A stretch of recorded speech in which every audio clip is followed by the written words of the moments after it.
Welcome to Distribution Talk with Jason Bader, the show where we dive into the stories, struggles, and solutions from business owners and thought leaders in the wholesale distribution market. Hey friends, Jason here. In this episode, I had the opportunity to sit down with John Cain, president of Wiseway Supply. His firm is a plumbing, electrical, and lighting distributor based out of the Greater Cincinnati-Northern Kentucky area. John is one of those leaders that believes in continuous improvement through the sharing of information with his associates and welcoming new thoughts and ideas from outside the organization.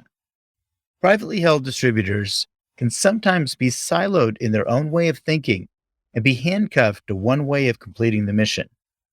By remaining open to new ideas, Wiseways continues to fight above their weight class. I enjoyed our conversation, and I hope you do too.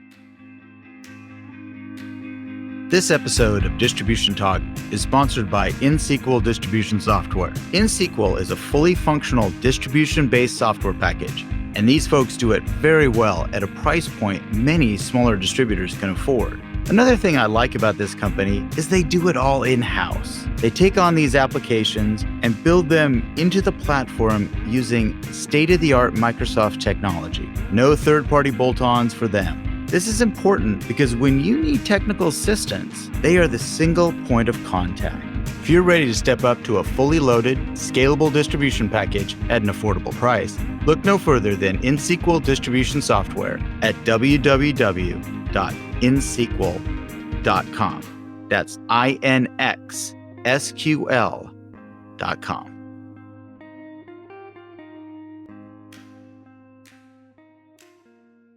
All right, John. Well, hey, thank you so much for taking the time to jump onto Distribution Talk. Welcome. Thank you, Jason. I'm looking forward to this. I've followed you for a long time and really looking forward to our conversation. Oh, I appreciate that. Well, if you wouldn't mind, give us a little history lesson. How did you get in the business? Why did you stay in the business? I've noticed that you have different degrees and different potential pathways you could have gone, but you wound up here. Well, I was born into the business, I guess. My dad, I wasn't born into it. My dad started the company in 1972 when I was in fourth grade. And I remember very clearly the grand opening and when my fourth grade teacher stopped by, and it was a big deal. And oh, wow. So I wasn't born into it, got into it as quick as I could. And so that makes this our 50th year, which is a real special time for me and my family. That's pretty amazing. Yeah. It's neat. I've been responsible for day-to-day operations. I haven't owned the company since then, but since 1988, I've been responsible for day-to-day operations, which is over twice as long as my dad did, which is kind of neat. Sure. Be that's shepherd or steward of the family business. No, absolutely. And I think, you've had that opportunity, obviously early on, getting your feet wet. Fortunately, you had the backup. You had somebody else there, but then at a certain point when you take over the reins, then you have that opportunity to expand and build and really dream a little bit and try something different. Yeah, I tell you, one of the things I noticed in the transition, it was always nice having, while I was responsible for day-to-day operations since 88, Dad was still involved in the company for another 6 or 7 years. Mm-hmm.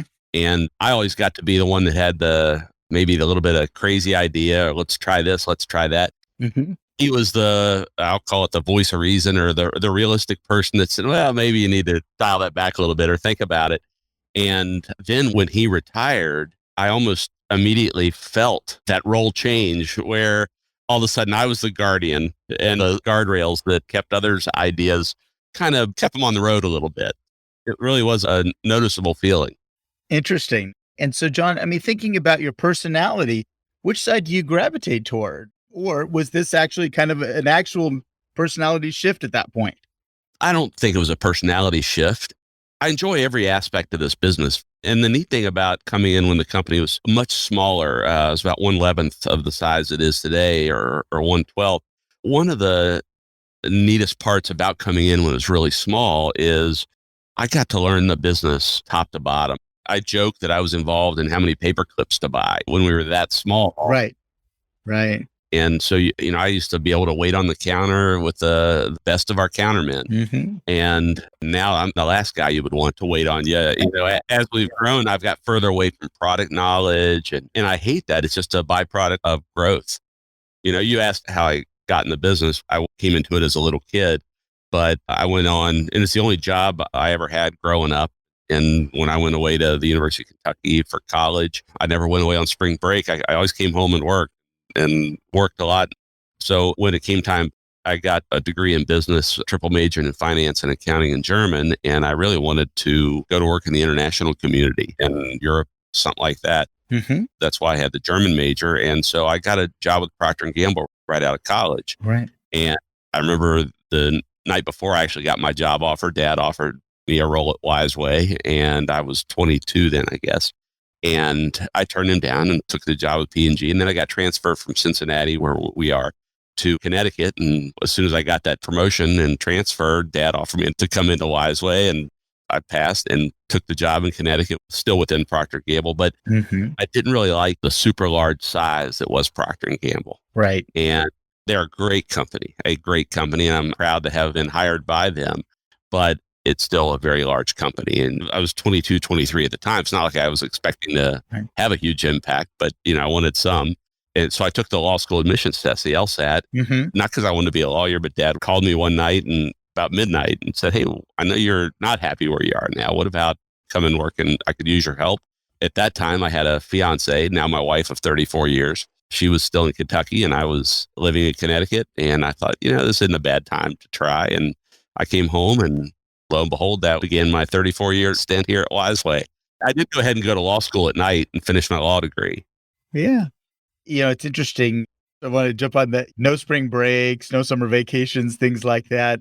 After, I think it was 8th grade, I really didn't know what summer vacation was anymore. And it's funny because my oldest is in 8th grade. He's going in his summer vacation. And I'm like, man, you really need to be working. This is something we do. We go to work at this time. But I think that was really important for me as well, is really, I learned that business when it was a smaller entity at the time.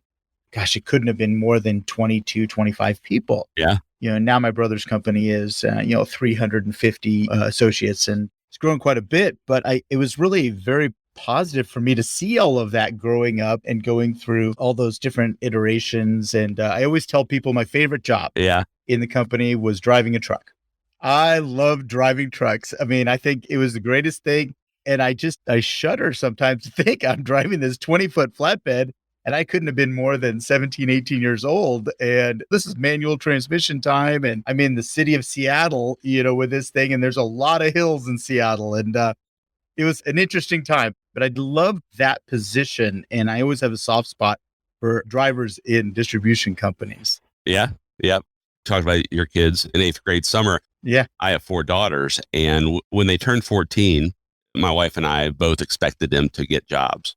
And without exception, their first year or two was working at Wiseway in some form or fashion, whether it be a warehouse or an office or a showroom. And it just was important because I grew up on a farm, and when you raise animals and stuff, you end up with a pretty good work ethic or something's not going to live. Right. But when I was raising my family, we were kind of in a subdivision community, and I always worried about teaching that work ethic. So it was very important for me to make my kids work and learn what that was about. And they're age 29 to 21 now, and without exception, they all have terrific work ethic. That is terrific. And I think instilling that very young is important. Having that downtime without something meaningful to do is not healthy for people. Yeah, that's exactly right. And that's just my opinion, of course. But I believe that these are the times right now in these high school years that I can start instilling some of those potential lifelong lessons. You mentioned that downtime and having something to fill it with. That's something I learned in just managing through Wiseway. My first management direction of people capacity, I did a lot of telling everybody what to do. And they would do it, and they do it well. I had willing and still do have a great team. But what I learned is if I wasn't there to tell them what to do, they didn't have anything to do.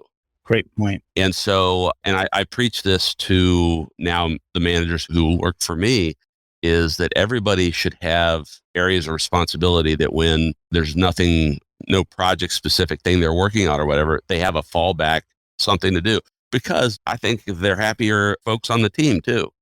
I absolutely agree with you. That makes a lot of sense to have that, fallback projects or fallback areas. When we are not blowing and going, here's something that you might be able to work on. So no, that's a terrific suggestion. I want to jump back to the time at P&G for a moment here.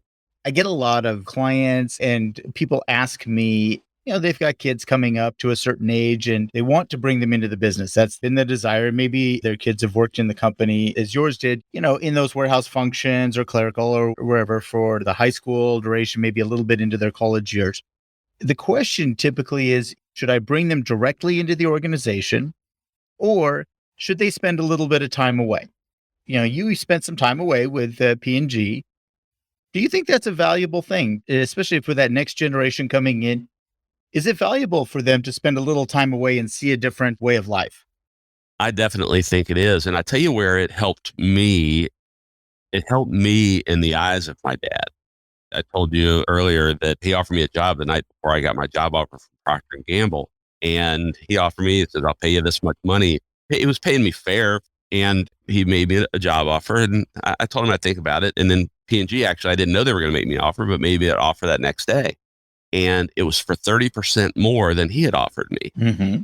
And he was paying me fine compared to what he was paying for everybody else. And frankly, I don't think he could believe that there was somebody out there to pay a 22-year-old that much money. Right. Because he wasn't competing with P&G for employees and stuff. But I think it made him realize, wow, somebody else sees that kind of value in me.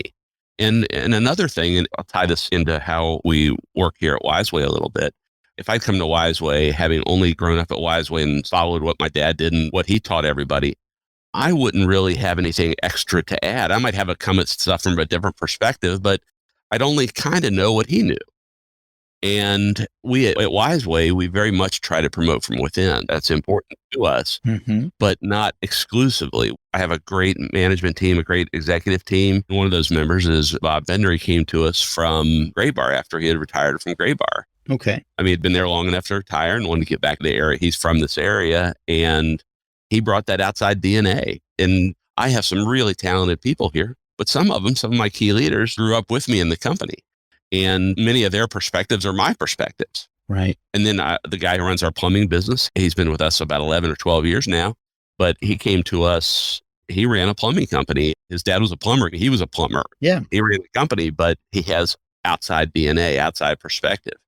And that really has supercharged our growth. Absolutely, John. I mean, I think that's, to your point, that outside perspective. We want to see it, again, maybe the size and scope of P&G wasn't something that you want to do long term, but it did give you a different perspective to bring into the organization. And I see this time and time again with folks who have gone away and done something just a little bit different, whether they've worked for a large entity like that, they may have worked for a competitor. Personally, I've had, when I was in distribution, I had not competitors, they were on the East Coast, I was on the West Coast, but we were friends from the association, and their children would come and work with us for a number of years just to kind of get a different flavor and a different idea and then go back to the family business. Right. And that worked out famously. They're still in those organizations. And I think it is so critically important. I happened to go overseas. I left and became an English teacher in Tokyo for a little while. And I would get that phone call. Hey, are you ready to come home yet? Are you ready to come home yet? From my father. Yeah. And eventually I was, and it was time. But I look back at those experiences that I had and people would say, well, how does that really translate to distribution? I'm like, it's people skills. It's all people skills. Right. It's perspective, people skills. You learn how to follow. Yes. You can't help it when you come into a family business and it's your family. There's a certain set of expectations and they're not always fair, but they're still there. Yep. And I think there's a lot of benefit to working outside the family business. Yeah, it's worked well. And I'll continue to give that recommendation just when I see it happen. And I think also sharing that with those next generations who, they're not quite sure if they want to come into the family business and say, well, why don't you go spend a little time elsewhere? And maybe that is the right career path for you elsewhere. But I just don't think there's any damage in having them go out for at least a year, if not a couple. Right. And really gain that different perspective. And I'm a huge believer that, one of the untapped assets in our organizations is collective creativity, and this creativity that we don't get into.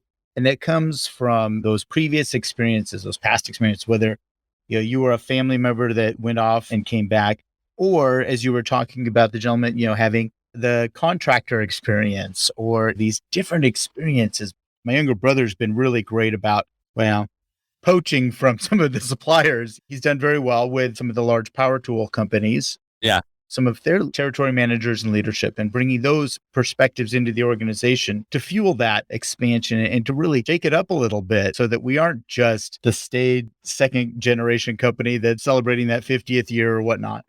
Let's bring in some different ideas. Yep, that's exactly right. Another thing related to the kids, it's our 50th year, and I've become quite reflective.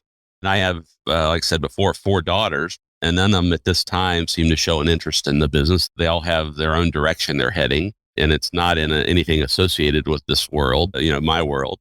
My youngest just graduated from the University of Kentucky and has med school in her sights. So I doubt she'll end up coming into the family business. That would be quite a departure, yes, if she decided to do that. Yeah, there's several lawyers in our industry. You don't have many doctors that came to run. Sure.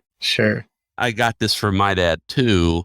One thing I did not do a good job of, and I would recommend it to anybody, I would start in the teenage years. I never talked about the business side of Wiseway. They all knew what I did. They all worked in the warehouse or did something like that, just like I did.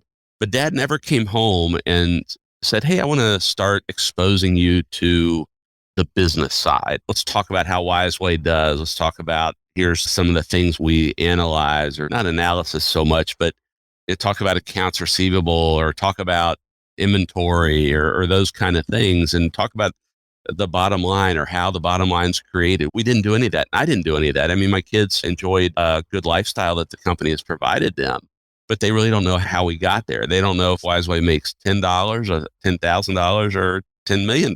Sure. Because I never exposed them to that. So they see it from almost from how they saw it as a teenager growing up in it, working in the warehouse. And my second daughter told my wife that she didn't want to work as hard as I did.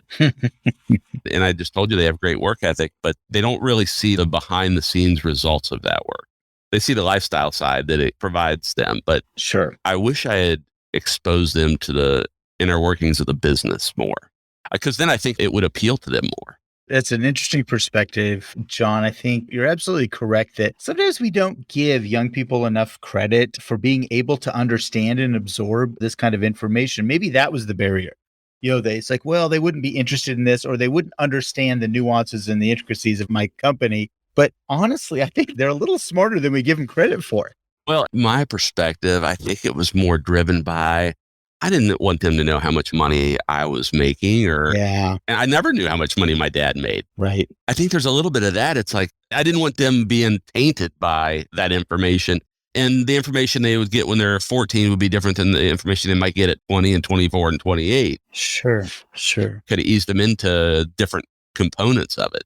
Wiseway's not a lifestyle company, so I'm not taking any more out of the company I was 15 years ago, but I own a lot more inventory and accounts receivable. It's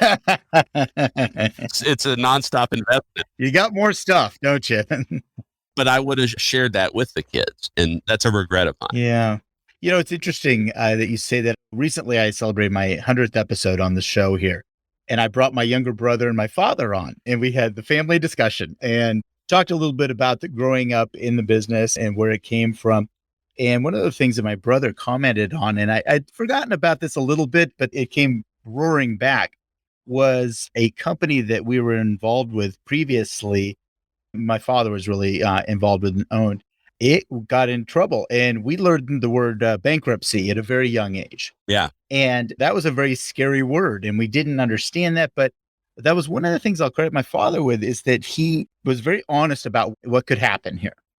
This is something that could happen, and this is what it looks like. And fortunately, that did not happen. But that was one of the things I do say, that he really kind of told us about certain things that were going on in the organization. And also, our company was very open with financials because we were a profit sharing company. And so we did learn a lot about that, actually being involved in the company, even part-time. We understood that, and the associates understood it. And I think it's just so interesting that there is a taboo about talking about money, whether it's with your children, whether it's with your associates. Right. And I fight this on a regular basis, John. I'll be honest with you. I try to fight this whenever I teach and whenever I work with companies. It's that so much more good can occur when you teach people how money is made in these companies than to hold it tight to the vest. So along those lines, I bought the company in total back in 2012. And one of the first things I did around that time was with my executive team, gave them all the financials. They get the whole P&L. Yep. And they see everything from top to bottom.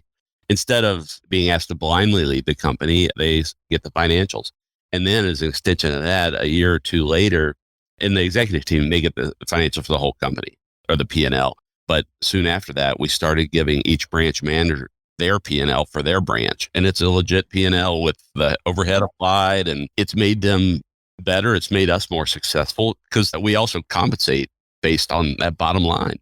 And so when that happens, people are more concerned about the bottom line. You bet. And I credit that a little bit with being responsible for part of our growth. I would absolutely agree. If you step back and take a look at this logically, you're expecting somebody to manage a business, this island you have out there, this branch, and you're not telling them how much it costs. I think it was trying to have them fly blind and really keep them in the dark. And so could they be wildly successful? I just don't think so. Right. I think teaching that financial understanding and being willing to share that information so that they can make better decisions. For the last several years, I've been teaching classes from branch manager to business manager because I truly believe that we've got to make them business managers. And part of that is showing that P&L. Mm-hmm. Yep. And we had a branch manager summit last December where we brought we have 10 branches and brought all the branch managers together. And I hired Tom Noon from Industry Insights. Gotcha. They do the NADPR report. They do the ASA OPR report. Perfect. And I brought him in to speak to our branch managers, and he went through their financials with them. I mean, they each had their financials in front of them. Yeah. And he went through model financials of ours. And there's nothing he taught that I couldn't have taught, but nobody's a prophet in their own land. Right. Oh, I get it. You know, I mean, you're a consultant. I have learned this, John. I have learned. Yes. Yeah. You've benefited from it because you're a prophet in other people's land. I get hired all the time, John, to say the exact same thing that the president could say. Yep. All the time. But when there's this third party, it's all of a sudden magic. Yep. You know, there's like some magical revelation. But he reiterated to them that it's awfully unusual, especially at the branch manager level, for them to get actual P&Ls. He said that was unusual. And I think it also made them feel like they are getting something special. Yeah. Then he went through some of the benchmarks with a PAR report and stuff like that. We've really spent a lot of time and effort trying to turn our leaders in our company into business people. And I think, really putting that trust in them, because we don't promote and hire willy-nilly. We actually do look for the very best people. And in a privately held company, in these privately held distribution companies, there's a certain personality that tends to work very well and to thrive in our organizations. And if you are shown this level of trust, you're being given this level of trust really early on. Let's face it, in Proctor Gamble, are you going to get the financials? You're going to get that, even though it is public, and yes, you could get it. Yeah. But that type of trust was not given to a 22, 23-year-old or maybe a 25-year-old. Yeah. But in these organizations, I had a great conversation with a gentleman named Steve Dice. And I don't know if you know Steve. He's an Indian River Consulting Group, works with Mike Marks. I know Mike. And so, but he and I were talking about what other business could a 19, 20, 25, 22-year-old be given this amazing financial responsibility of this branch location that could be $1 million in assets there. We have a lot of trust in them, but it's because we really give them the tools. We give them the tools to be successful. Yep, that's right. No, I've loved concentrating on branch managers. I think for the longest time, and our company was absolutely guilty of this, is that we would anoint the lead inside salesperson or the lead counter person. Guess what? You get to be branch manager, and I'm not going to tell you how to do it. Just don't sink the ship. Go for it, kid. Have a great time. Right. And over the last, it's now been about 7 years that I've really tried to focus heavily on helping them because that's really the backbone of these organizations as we expand. Yeah, agreed. So one of the things I wanted to touch on here is you've been extremely involved in the associations and the groups that your company is a member of. Why did you raise your hand, John? Why did you get involved? I think ultimately it was a learning thing for me. Yeah. And I've always wanted to be in groups, not of people that I would say are like me, but people I wanted to be like, companies I wanted to be like, I wanted to emulate or learn from. Iron sharpens iron. And so one person sharpens another. And I've always believed that a great deal. I think that's the crux of why I wanted to get involved. Yeah. And it has benefited me personally and my company immensely over the years because of the people you meet, the connections you make. I can point to very specific things that happened because of my involvement. And I joke that it's enabled a little old Wiseway to fight above our weight class because of just the people I've gotten to learn from, the industry greats. And that's why it's an honor to be asked to chair in AED. I had the good fortune of chairing IMARC for 2 years, but around the Great Recession time. Yeah. But there's just so much learning to be had, and education's not free. And many times, not only are you just learning about people's successes, if you're working with non-competing peers, it's funny, as the larger the companies are, generally the more willing they are to share too. They don't mind sharing with the smaller companies. Right. I visited or had my people go visit some of their locations, but we got to learn from their mistakes. They're pretty quick to say, hey, here's where we screwed up. I could have avoided all that interaction and screwed up myself. I mean, I got to save a lot of money by learning from other people's mistakes and sharing my own. Sure. You're absolutely correct that there is a multiplier effect when you go in, you put in your time and you share, and I think the more that you're willing to share, and maybe it is more comfortable the larger your entity gets, maybe, put a few more years behind you, that it is more comfortable to share those experiences, good and bad. Yeah. When you're larger or not even, I don't say larger, when you're more senior in the business, you have the confidence to show your warts, Yes. Yeah. Because everybody's got them. We all got everybody. them. Absolutely. And you don't realize that when you're an up and comer. Although it's probably more fun being an up and comer. Now you're expected to actually be something when you get old. Right. There's an expectation on you. It is funny, John, I was thinking about, again, my involvement getting into my associations is that you go in and you are a little afraid to share those words. And, I want to look big, even though, yes, I'm a small little entity. I want to look big with the peers.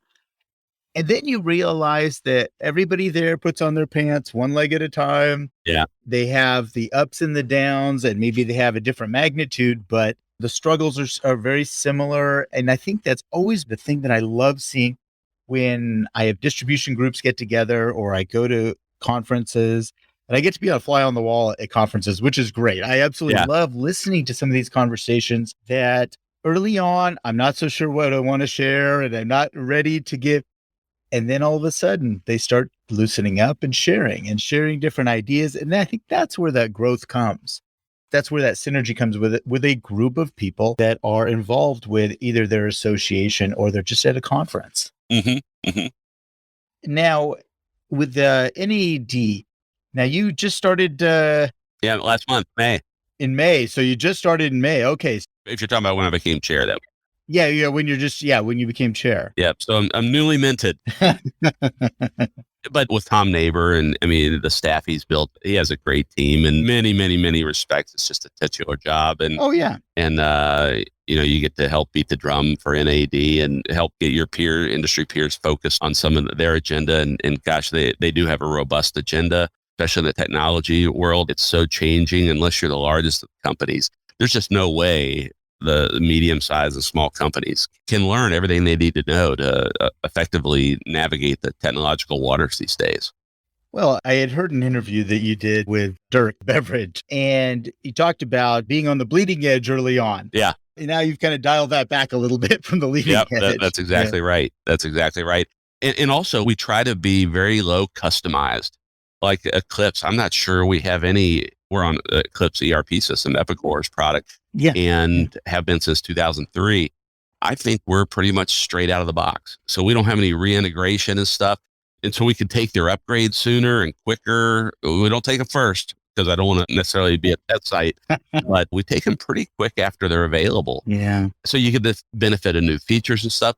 Because one thing I learned in the technology side is if you'll look at the way the system is designed to accomplish something, generally it will get you to your goal. It's just not the way necessarily you think. Right. I think it's a natural tendency sometimes for people to say, this is how I want it to get done. So you pay for these computer modifications instead of amending your own processes to work with the ERP system. And that's really helped us. I'm so glad you said that, John, because I'll tell you, there are so many people when they buy that, they make that investment in an ERP. First thing they want to do is mods. They want to modify that software package to fit what they used to do. And I'm like, well, why did you change? If you want to do what you did before, why did you change? Right. And I think people have to recognize that in the case of Eclipse, for example, imagine how many users have contributed into the methodology that is going into Eclipse. Am I arrogant enough to say that my way is better than all of those people out there that have been doing this a long time? Maybe I should step back and say, let's try it their way and see how that goes. Right. Right. Yeah. That's exactly right. Yeah, it's fascinating to me sometimes how people don't do that and they want to cut against the grain of those things. And then when you go to upgrade or there's a new module that comes out or some change, well, is it going to work with your modification? Right. You have to pay a lot of reintegration costs, and Yeah. it's like paying for the mod all over again. Yeah. People just, run what's in the box. There's been a lot of great people that have gone into this and gone into the development of this. And, and then I think you also alluded to the RF and some of the other augments to these systems here. But that sounds like it's a very big part of your culture there is in the organization is really to, I think, as you said, fighting above your weight class there. Yep. And going after some of these technologies. Yeah. And we're pretty process oriented and pretty good at accepting change. Anybody that's worked for me has heard me say it a number of times. Even if it's something I just finished, I believe that everything my company does can be done better. Mm-hmm. Literally everything. Like I said, even if it's a project I just put my name on and said, hey, it's done. I know everything can be done better. And that drives that pursuit of better, helps us a lot with customer service and innovation with processes and stuff we offer our customers. Definitely. No, definitely. I think that it is that innovation and breaking things down and relooking at them. And again, not going with that status quo that has served you well, over 50 years. But again, breaking those down and saying, well, could we do this better? What new technology is available to me to make this a little bit different? There's all kinds and every day they come out. Yeah. It's a little daunting sometimes when you look at all the different ways you could be doing things, but yeah. Well, good. Well, John, this has been an absolute pleasure. Thank you so much for taking the time to speak with me and to share your story a little bit. So it's been fun sharing with you, Jason. And like I said, I've been a big fan for a long time and love reading your columns and having my team participate with you in the Connected Peers programs. It's been great. Oh, well, thank you. I love to hear from a reader. I'm like, man, does somebody read this stuff? I don't know. I submit and I don't know, but no, I really appreciate that. Well, anyway, if I can be of service, John, you know where to find me, but thanks again for taking the time. All right. Thank you, Jason. Take care. Bye. Thank you for listening. If you liked what you heard, consider sharing with your friends and colleagues. And don't forget to follow the show on your favorite podcast application. Links to sponsors, products, and services mentioned during this episode can be found in the show description area or at www.distributiontalk.com. Distribution Talk is edited and mixed by the brilliant team at the Creative Imposter Studios. This episode was brought to you by my company, the Distribution Team. We are a consulting services firm dedicated to helping wholesale distribution clients remove barriers to profitability, generate wealth, and achieve personal goals. To learn more about how we can help your company succeed, check us out at www.thedistributionteam.com.